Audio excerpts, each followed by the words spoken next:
Welcome to How We Grow, an essential playbook to grow and scale your vacation rental business with advice and insights from the best in the biz, with your host, Lynell Gordon. Welcome to the Vacation Rental Show, How We Grow. I'm Lynell Gordon, your host, and I have a guest with us this morning, John Stokinger. John has a podcast of his own called the No BS Vacation Rental Podcast. It's the No BS podcast. It used to be the No BS short-term rental podcast, but it was such a mouthful. We just went to the No BS podcast. Now, tell me what you talk about on your show. The No BS podcast is an unfiltered look at the short-term rental and hospitality industry. Cool. So since we're both podcasters, we could do this. Let's talk about our favorite people on the podcast. What are things that you've learned that you just jaw-dropping on the podcast that you went, wow, that would help people, and I am shocked that it hasn't come out? The biggest things that we've seen, whether it doesn't necessarily matter the person we're interviewing, is when you can get someone to be their authentic self and really come out of their shell. We've had people cry in our podcast. We've had people open up to ourselves about things that are really important to them. That's amazing. Yeah. And to be able to kind of chip away and understand how these property managers or these founders or these CEOs, I guess our podcast is geared towards founders and CEOs as our audience, but, we'll interview, I don't know, it's been pretty crazy. Like, I don't know, have you followed the Savannah Bananas at all? Have you ever heard of them? No, tell me. So the Savannah Bananas are a minor league, it's not even like a baseball team that is based out of Savannah, Georgia. We interviewed the owner of the Savannah Bananas, and he wears this yellow tux, and he's done all these motivational speaking all over. And we had him on a couple of years ago. We had him on our podcast because he and his wife, who started the Savannah Bananas, have a few property managers. So it's, again, focused on hospitality, right? They have a few rentals that they rent out. But their team is, think of the Globetrotters, the Harlem Globetrotters for basketball, right? But it's actual, like, it's not scripted. So it's actual competitive. So the Savannah Bananas play against this other team, maybe the Wild Things. I'm not sure really like the name of the other team right now. But they used to just play in Savannah. And then they've gone ahead and now they're playing all across the US in these games. They just played at Fenway. Wow. Yeah, it's insane. They have their own TV show now. It's on ESPN. But, to be able to go ahead and interview these individuals that are changing things in the industry, their whole thing is, what is it? Is it like guest first or like people first? Like that's the Savannah Bananas. It's like a big circus show almost, right? But we learned so much from that conversation with this gentleman about putting people first and in hospitality and just the entertainment side of the thing. Because if you think of I'm a big baseball fan. I love baseball, right? But for most people that don't love baseball, you're going to think this is a boring game, right? It's like, all right, here's 9 innings. And I like baseball. My husband doesn't, there are no sports. We are an academic family, a lot of academia. My husband's a biblical scholar. Okay. And so we travel all over the world examining ancient manuscripts. And that's the truth. I get to go in. It's really remarkable. Sometimes I don't. But I've been really fortunate to be able to be inside the Vatican, inside the back areas where some of the most important manuscripts in the Bible of the world are held, and seen them in person. So for us, baseball, we like baseball. I like baseball. I grew up with baseball as the main sport in my household that people loved. But let me tell you, the last time I was on a podcast and I was myself, they asked questions and I told the truth, which is you can tell the truth and you can be completely honest, which is not always the best. But at this point, it was a friend of mine whose podcast and I told complete truth. And I know he ended up crying. I was crying. And at the end of it, he said, I'm going to have to talk to my attorneys and make sure that I can share this. He said, because I think this person will sue me. And I was like, this person is dead. They can't sue anyone now. This is why I'm talking about it. But I said, just hold off on it. So it was too raw, too truthful for him to share. Now, let me tell you, that got me thinking. And that was like in the last 3 months. That really got me thinking about, do people really want the truth? Do they want the truth? Or do they want a really nice way to tell the truth? I think it depends on what your definition of the truth is. There are some people in this industry that I think that their definition of the truth is different than my definition of the truth. Mm. Anyone that's listening can read into that however you want.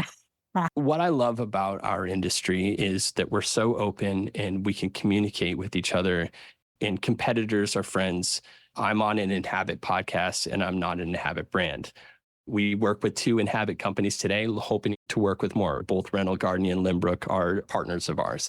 We are friendly competitors. We all drink together, have a drink at the bar at the end of the day, whether or not it's coffee or tequila, depending on the day.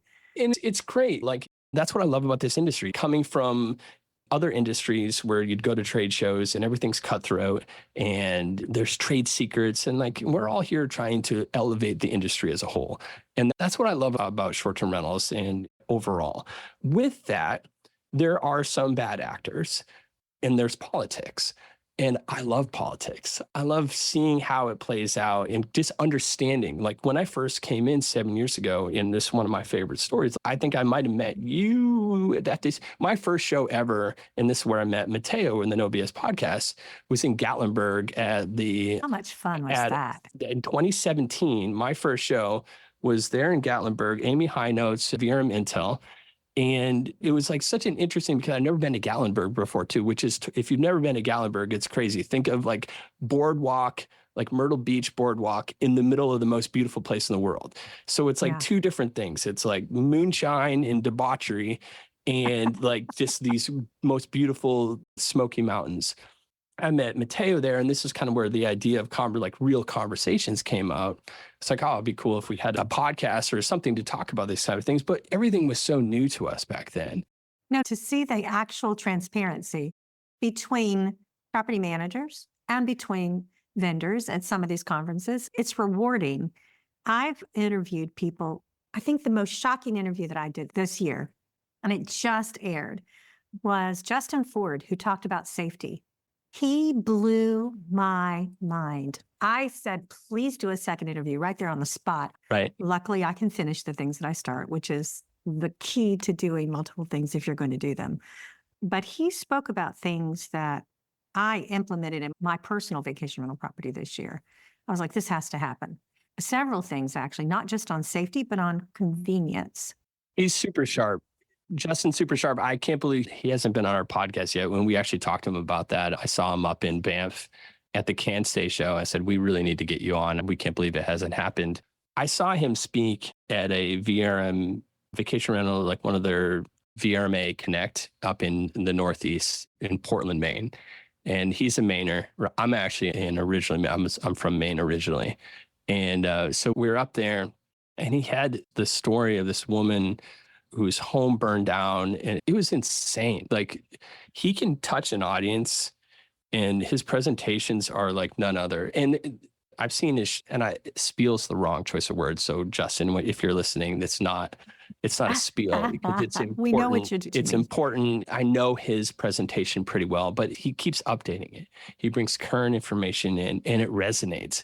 And if you've never listened to Justin speak, it's powerful. And it might not always be the sunniest, shiniest thing that you want to have associated with vacation rentals and the short-term rental industry, but it's necessary. Yeah, it's not necessarily the pretty story, but it is the necessary one, like you talk about. Tell me what your favorite conferences are to go to.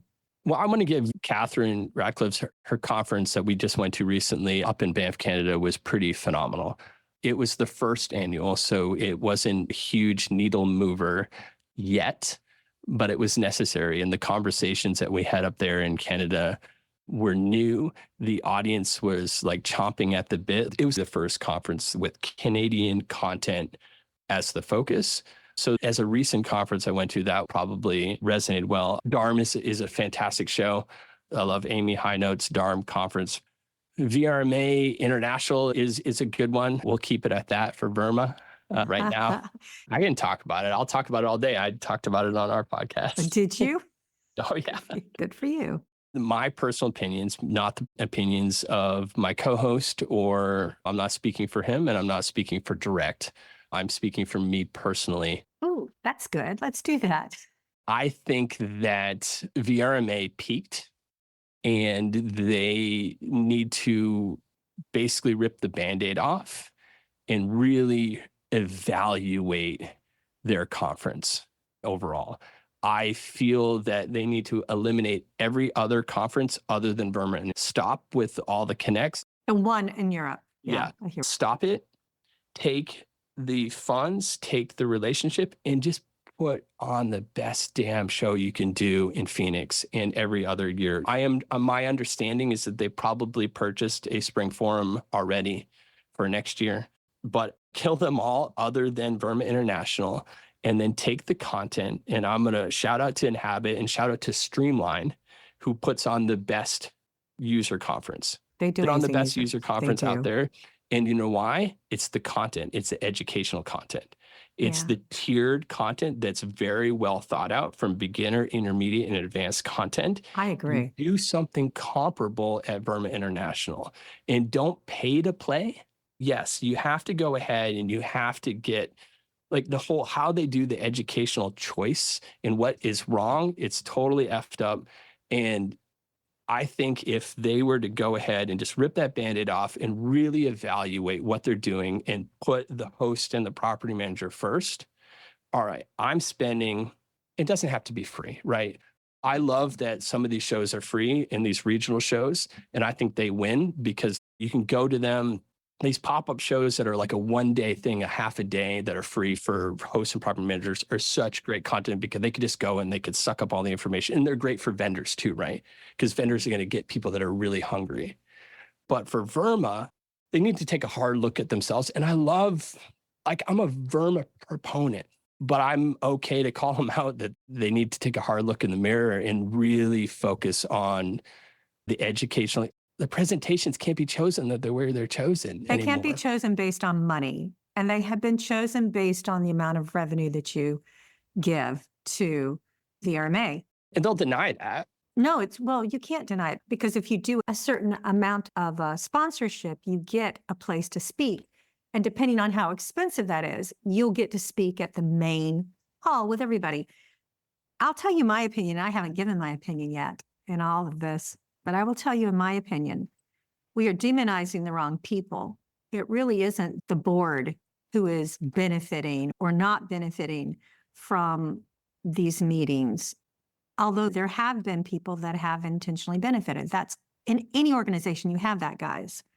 But the thing is this, it has to be about education for the property managers that's relevant to what they do every single day of their life.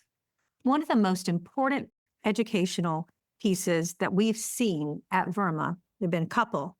The first one was when Trent Blizzard would talk about the internet. And it was like gold, because a lot of the things he said no one knew, and it was important to tell. Another one was when you had people like Scott Leggett and people that have been in the industry a very long time. You know who you are. He paired with other people, and they would talk statistical analysis. They would talk about how to do your stats. People that had been in the industry for a long time who would speak up and talk, like Carol Schroff, her daughter. Michelle's one of my favorite people in the whole world. Honestly, like Jonathan, like that whole, like. They're important to the industry. They're founders. They are mainstay. I agree 100%, John. They are good, honest, hardworking people who just want to do the right thing. But what happens is that when you allow your educational committees to be headed by people who have agendas, I can tell you that I was blackballed. I've been blackballed before in this industry from speaking because the people that were in charge didn't like me. Did that make me want to run for office and try to get in those positions? No, they change every few years. I'm not going to live or die on what someone, if you don't like me, hey, that's your choice. I'm pretty outspoken, and I know that. So yeah, I agree wholeheartedly with you. It's a good thing. And I agree. I actually like their Europe. I think they should have two shows, one here in the States and one in Europe. They have a lot of good content that they can share at the European that I've been to, the first two that I went to. I like what you're going with this, but I'd rather them just partner with like a Scale or one of these that are doing it. They're doing it really well over there already. The resources should be put here to the Americas because this is where the majority, and we could still support and we could still bring content there without having to think about how expensive it is to put on a show. If we put those resources to just here in making it more affordable for more hosts to show and property managers to show up, right? And actually open it up really to hosts. Like they say they open it up to hosts, but none of the content is geared toward hosts. Let's talk about this whole professionally managed thing right now. I think we need to get rid of the word professionally managed completely. I'm all over the place, but no, but John, your vacation rental not being a manager is showing. That hat needs to come on. Put that hat on and I'll tell you why professional is important. No. It's 100% important. The problem is the definition of professional in VRMA standards. Excluding people. Yeah, we don't want the exclusion part. I agree. And they're looking at it as a number. Like Right. I'm a professionally managed, so I operate 30 or more units, right? Whereas I know plenty of hosts, right, that have 3, 4, 5 units. They're operating in a professional manner. So the definition of professional is 100% what we should be doing. And professionally managed is the way to go. But as a VRMA, it's like, I know so many property managers and I see this more in urban markets that have 100, 150, 200 units, and they operate like crap. It's not intentional. It's just that they're learning. There's a lot of people that are learning. And the Right. guest, unfortunately, is the one that gets hit by that. How We Grow has partnered with Lynell Gordon to bring the vacation rentals market custom protection products built for the needs of the vacation rental industry. Enjoy complete protection for both your travelers and your owners via the industry's leading travel, damage, and liability protection products. Learn more about the travel tech industry's most advanced travel and damage protection platform and API at rentalguardian.com. So I agree with you. Exclusionary shouldn't be a part of what we do with our conferences. Now, people don't want to sit around and have nothing but people sell to them. That's true. So we have to have some thought around how we include vendors in this. But I think that the conferences are some of the best things that we do in the whole industry for the education of property managers. They've just changed recently. They're not what they used to be. Think of when 2020 or when we first came back from COVID, or 2021, when we first started coming back, or when we had our first show, it was a huge uptick in attendance. And mostly, I think the focus on education was in the right place. And there was a lot of new people. So a lot of the content was generalized content, worked for everybody. But now there's property managers that have come for the first time to a show. They got all that great information. Now they're coming back year 2. And the information's the same. Nothing's really changed for them. Don't get me wrong. The most important thing about a conference, and you and I both know this, is the networking. But you can't go spend $2,000 to bring you and your crew, and that's a minimum, right, for just you and one other person. I can't imagine it being only $2,000, but yeah, I'm with you. Yeah, exactly. And especially now with everything that's going up, like there needs to be an ROI for both vendors and property managers. So here's one thing to think about too. When you take a class, no matter what kind of educational class it is, let me give you an example. I took modern Hebrew language at Hebrew University last year, and come a month and a half, I'm going to take that same course again. Why am I taking the same course? I'm taking the same course because it is a somewhat rupan, which means it is very fast paced. We learn 500 vocabulary words a week, more or less. There's no way to retain that. And so I'm going back because I need to know more about the same thing that I learned because I didn't learn everything. So when we teach a class, there should be certification classes that people can come in and learn some basic business concepts so they can send people who, like sending my accounting manager to a trust accounting class. We do that in North Carolina for our professional education, and you learn how to do that. But there are things that you only learn from experience. And so having someone speak and if it's very popular, having them speak again, I don't have a problem with that. Having them speak for 5 years might be a problem. But having the same class twice, I'm good with, especially if it's in the same year or consecutive years. Here's the second part of what we did if it's important. But you're right, that's not what ended up happening. What ended up happening is the same people do the same things every year for a long time. I agree with you. Like having a course that you can retake and sharpen your skills and re-immerse yourself in that. And be like, oh, I might not have caught that the first time around, or I just caught that this time around. I think that what we're not talking about too is that a lot of times these are based on what presentation is going to get the biggest? Audience. Yeah. Who are we going to get on stage that's going to maybe cause a ruckus? Or cause disruption in the industry. Who's causing disruption? Let's talk about disruption. Let's talk about VR Nation. Yeah, I haven't gone. And it's hard because like these are some of my favorite people. Yeah, I know. I love Brian Olson. I love that too. whole crew over there in Northwest VRP, which is now Yes. VR Nation. I had to make some hard calls this year just with speaking of ROI. We all do. And I chose Can Stays over that one this Mhm. year. I'm interested in seeing what they're doing. They are taking the same tack that you're talking about in education. They're doing that. Verma, I think, will get themselves together. They've got good people at the helm now, in my opinion. They have some really good people that care about the industry. They'll get things together. And I think a lot of their decisions were pushed by bad management, in my opinion. Property managers, they're busy, they're working on their own stuff. They depended on people to guide them in the professional conference arena. And that ended up being a bad thing because there were some bad decisions that came out of that. And they weren't property managers making decisions. I mean, they were. Ultimately, they did, but it was being pushed by people who just were not intentionally trying to harm or intentionally doing something. If you look at things from a business perspective, you can make a different decision than what's best for the industry. You can make a decision on what's best for the business. And that's what they were kind of doing, making a decision based on what's best for making money for VRMA.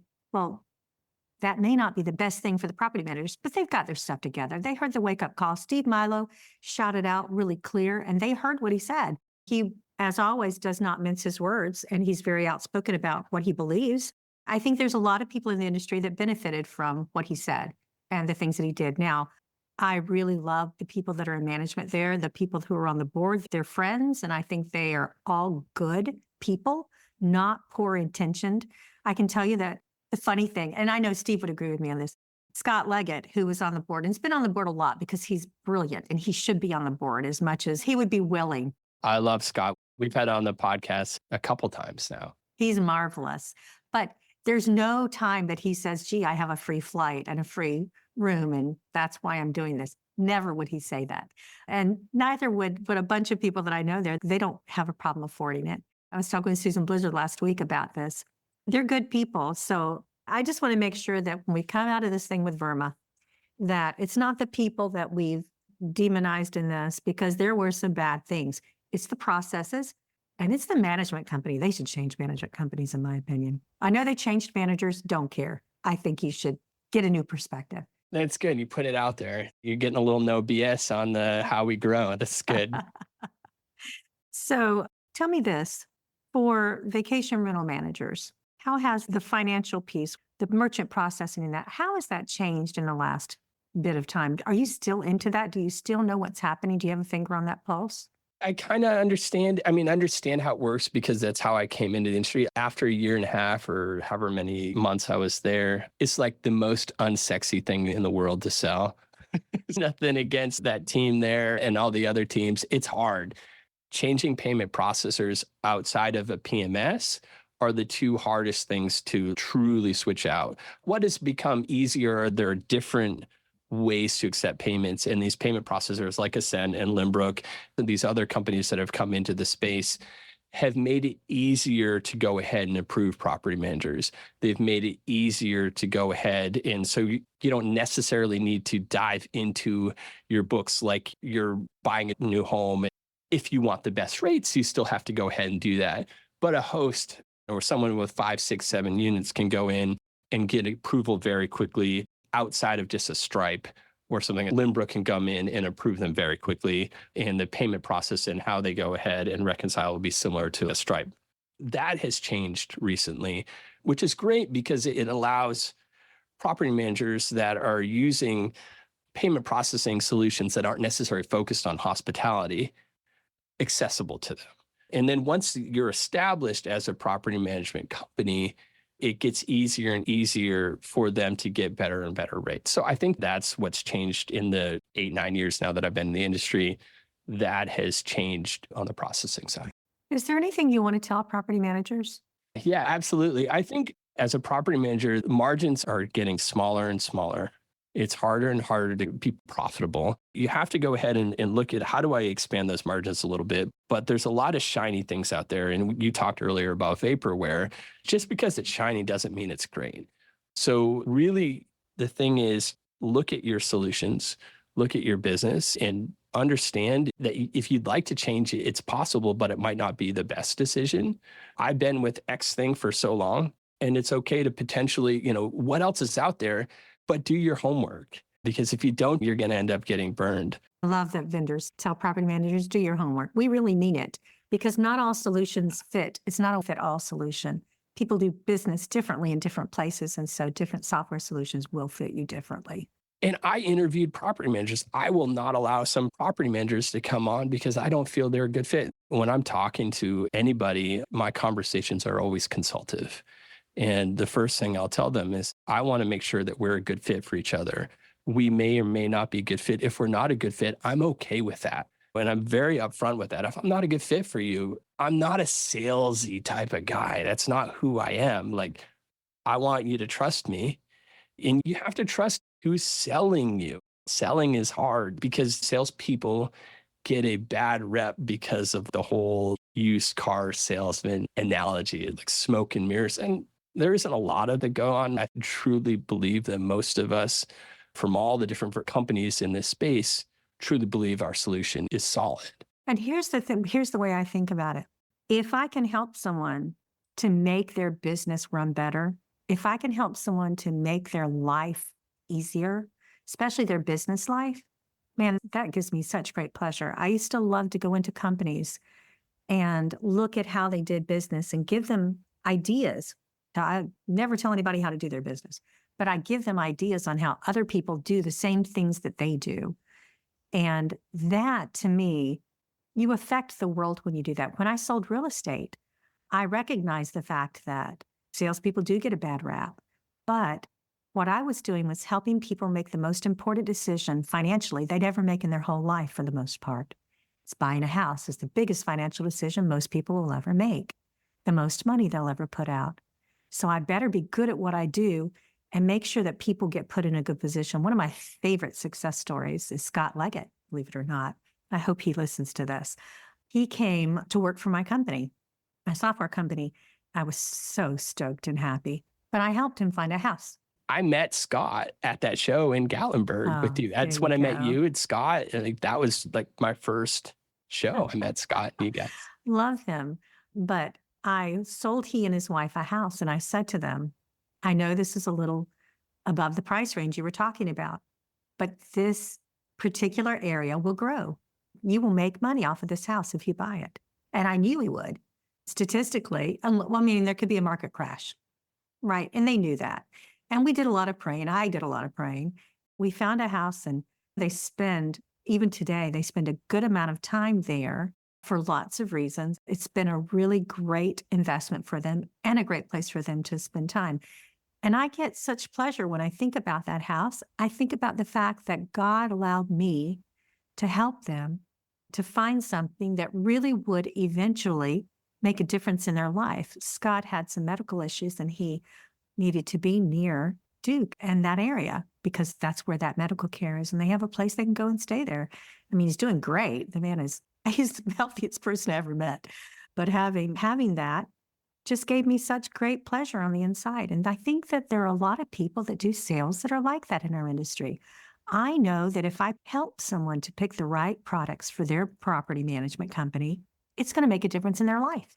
It's what you said, John, earlier. Gives them more time to balance their work and their personal and their business load. Those kinds of softwares that literally save you time, those are remarkably important. The other thing I wanted to go on and say to your listeners, the property managers that listen to your show, I'm a property manager, right? And in a beige world, how do you differentiate yourself from your competition? These are what hosts and property managers need to go ahead and be thinking about all the time. When everything is cookie cutter and everything is the same, and we've had this influx of inventory since COVID that is in the majority of the markets, and everyone's got some rental thing. And how do you make your property stand out from the rest? And these are the questions that property managers should be asking, or homeowners and property managers should be asking themselves. It's like, what do I need to do? And it's not all about luxury, right? We see all these property management podcasts and shows talking about make it luxury. It doesn't have to be luxury, right? Because there's a market, like I'm a new family with 2 small kids. Maybe I personally can't afford luxury, but I still want to go ahead and have a Beach vacation, a beach box. yeah, anything. There's something that stands out when you're scrolling and everything's the same. If you look at a condo complex down in Gulf Shores and they all look the same, like how do you make your unit stand out from everyone else's? These are the things that I think that hosts and property managers will really, if they make these small changes, and it can be small things, but I think that's the big differentiator is like, how do you make your unit stand out in a very beige cookie cutter world? This is the truth. I think that it's important we make our software and everything else stand out just the same way. John, thank you for being with me. I really have enjoyed our conversation. It has been really interesting, and we've covered a broad base of topics. I look forward to talking to you again. Absolutely. Thank you so much for having me on. Thank you for agreeing. Thank you for scheduling it, and it was really great to have you. This episode of How We Grow is brought to you by Rental Guardian. To find out more about how Rental Guardian can help grow your vacation rental business, visit rentalguardian.com. Make sure to search for How We Grow in Apple Podcasts, Spotify, and Google Podcasts, or anywhere else podcasts are found, and hit subscribe so you never miss an episode. On behalf of the team here at Inhabit, thanks for listening. Ready to rock your business? Join us at this year's Streamline Summit Rhythm in sunny Scottsdale, Arizona. This September 4th through the 6th, dive into an electrifying 3-day event filled with industry insights, networking, and hands-on training. From visionary speakers to the latest vacation rental tech trends, the Streamline Summit is your backstage pass to property management stardom. Kick off with our legendary opening party, take a swing at our charity golf tournament benefiting the Children's Cancer Network, and end on a high note with a closing bash you won't forget. You'll learn from industry rock stars like keynote speaker Amber Erickson Hurdle, a hospitality veteran and top 30 branding professional known for her high-energy talks on personal and business branding. And don't miss featured speaker Galen Emanuel, a world-class improviser and international speaker, transforming team dynamics with clients like Microsoft and NASA. Get your groove on with fellow professionals and amplify your success. Don't miss a beat. Visit StreamlineSummit.com and snag your ticket today.